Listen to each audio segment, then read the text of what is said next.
Assalamu alaikum. Today we are going to learn something about our important lecture. Today we are in lecture number 22. आज हम lecture number 22 में हैं जो कि PST, JEST, HST, EST preparation और BPS 5 to 15 grade की जो भी जॉब्स हैं उनकी प्रिपरेशन के लिए है। तो मोस्ट वेलकम जो भी हमारे चैनल पर नए हैं और जो भी हैं कैंडिडेट्स जो प्रिपरेशन कर रहे हैं डिफरेंट जॉब्स की, भले ये वाली जॉब्स मेंशन हों या कोई भी जॉब्स, मोस्ट वेलकम इस चैनल पर। अगर अभी तक आपने सब्सक्राइब नहीं किया तो काइंडली सब्सक्राइब करें और बहुत ज़्यादा से ज़्यादा शेयर करें और यहाँ से फ़ायदा उठाएं। तो लेक्चर नंबर 22 है जिसमें हम साइंस क्लास 6 की डिस्कस कर रहे हैं। Chapter number 2 sense organs. 2 sense organs हम ऑलरेडी डिस्कस कर चुके हैं और अभी हम उसके अलावा जो है कंटिन्यू करेंगे यही वाला chapter number 2 science sense organs. Sindh text book board है पर पाकिस्तान का पूरा करिकुलम सेम है। जिन्हें भी तैयारी करनी है वो यहाँ से कर सकते हैं क्योंकि करिकुलम सेम है। तो पूरे फेडरेशन में पूरे जो प्रोविंसेस हैं उनमें यही सिलेबस चलता है और ये वाले ही पॉइंट्स बड़े बड़े एग्जाम्स में भी आते हैं। CSS, PCS, PMS ये वाले अच्छे से याद करें आप।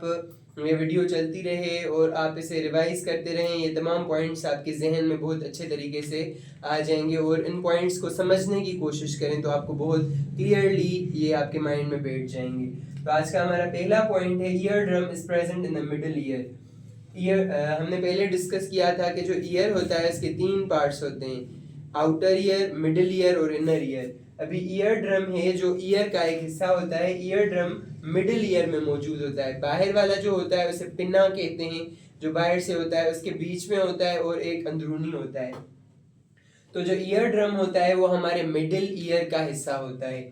Next point is ear drum convert sound waves into mechanical waves. जो ईयर ड्रम है उसको साउंड वेव्स मिलती हैं, वो मैकेनिकल वेव्स में तब्दील करता है और फिर ब्रेन में वो तमाम आवाज़ जाती हैं। साउंड वेव्स को चेंज करता है मैकेनिकल वेव्स में। ये याद रखें, बहुत सारे एग्जाम्स में ये पूछा जाता है।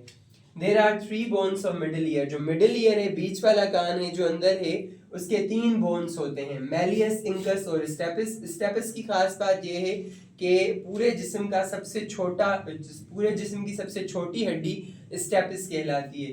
अभी जो मिडिल ईयर है, मिडिल ईयर में 3 बोन्स होते हैं, मैलियस, इंकस और स्टेपिस। स्टेपिस सबसे छोटी हड्डी होती है। 3 bones of middle ear are called ossicles together. इन मिडिल ईयर के तीनों बोन्स को मैलियस, इंकस और स्टेपिस को साथ में मिलाकर ऑसिकल्स कहा जाता है। ये सबसे छोटी छोटी हड्डियां होती हैं।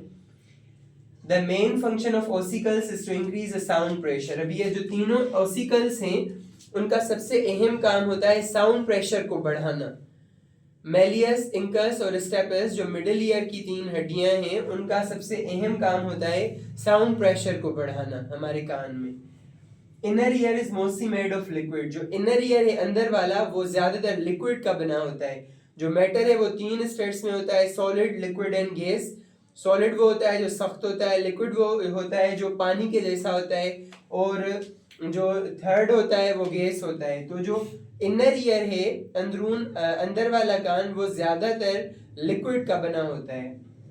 Cochlea is present in inner ear. Cochlea एक दूसरा हिस्सा होता है जो कान का जो इनर ईयर में मौजूद होता है। कॉक्लिया कुछ इस तरह से होता है, ये वाला इसका शेप होता है, गोल होता है। तो कॉक्लिया जो है वो इनर ईयर में मौजूद होता है।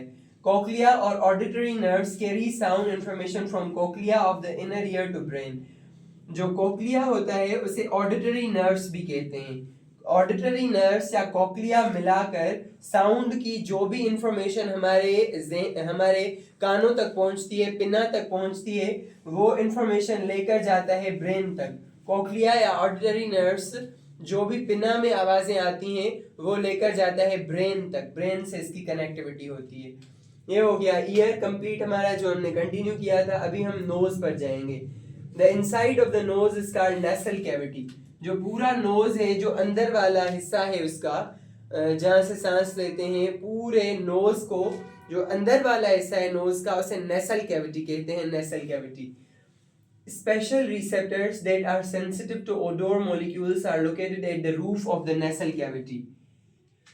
वो ख़ास रिसेप्टर्स जो कोई चीज़ महसूस करते हैं, कौन सी चीज़ महसूस करते हैं? ओडोर महसूस करते हैं, कोई भी बदबू, स्मेल, खुशबू महसूस करते हैं, वो हमारे नेसल कैविटी के रूफ में लगे हुए होते हैं, जो ख़ास रिसेप्टर्स होते हैं। रूफ यानी छत, नेसल कैविटी की छत यानी यहाँ पर लगे हुए होते हैं, जिसकी मदद से हम कोई भी बदबू या खुशबू सूंघ सकते हैं, स्मेल कर सकते हैं।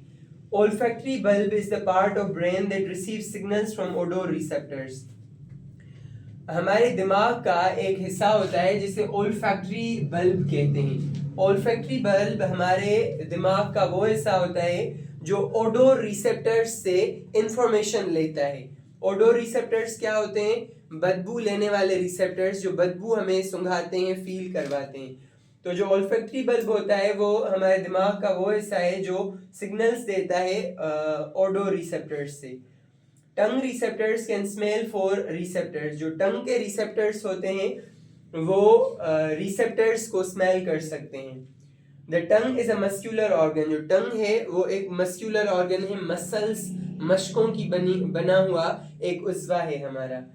The rough structure of the tongue is due to papillae, हमारे जबान के ऊपर जो रफ स्ट्रक्चर होता है वो स्मूथ नहीं होती। वो स्मूथ क्यों नहीं होती? क्योंकि उसके ऊपर छोटे छोटे से स्किन के पोर्स निकले हुए होते हैं, उनको क्या कहते हैं? वो पेपिले होते हैं।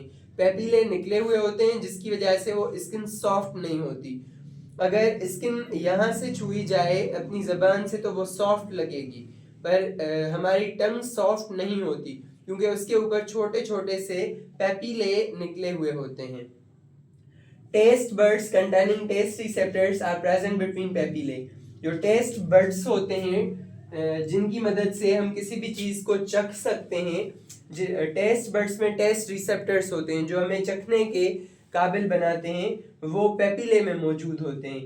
यही वाला चैप्टर हम कंटिन्यू करेंगे क्योंकि ये और भी आगे चल रहा है। आज का हमारा लेक्चर था lecture number 22, chapter number 2, sense organs, science 6, PST, JEST, HST, EST, BPS 5 to 15 तक की सब जॉब्स के लिए। और उसके अलावा यही लेक्चर्स आप